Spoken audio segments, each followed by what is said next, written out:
क्रिस्का recording studio एकंगर सराय।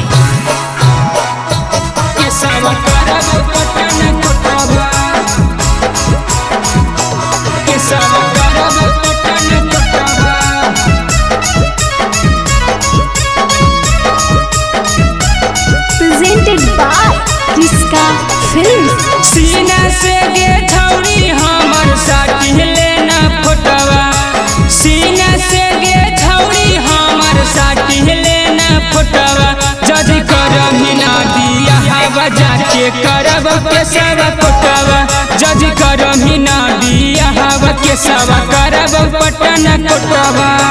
करो हनी बतिया छौड़ी खोली के रट भर नेटवा, करो हनी बतिया छौड़ी खोली के रट भर नेटवा। जदि करब ना दिया हवा जाके करब के सब कोटवा, जदि करब ना दिया हवा के सब करब पटन कोटवा, के सब करब पटन कोटवा, के सब करब पटन कोटवा। जदि करब ना दिया हवा जाके करब के सब कोटवा, जदि करब ना दिया हवा के सब करब पटन कोटवा। हलियौ पटैले तोरा छौड़ी 3 साल से गे हो बेला जाही अब दोसरा के माल गे, दोसरा के माल गे। हलियौ पटैले तोरा छौड़ी 3 साल से गे हो बेला जाही अब दोसरा के माल गे। देख ले बहु छौड़ी तोरा बाप भैया के औकतवा, देख ले बहु छौड़ी तोरा बाप भैया के औकतवा। जदि करब ना दिया हवा जाके करब के सब कोटवा, जदि करब ना दिया हवा के सब करब पटन कोटवा, के सब करब पटन कोटवा।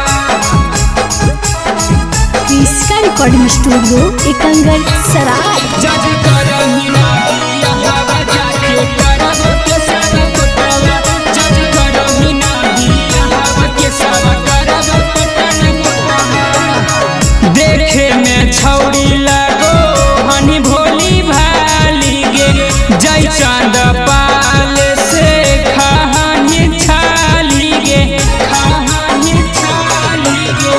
देखे में छौड़ी लगो हनी भोली भाली गे, जय चन कुंदन से खानी छाली गे, छाली गे। तोरे पर गे छौड़ी हम के लिए हो दिल से भरोसा, तोरे पर गे छौड़ी हम के लिए हो दिल से भरोसा।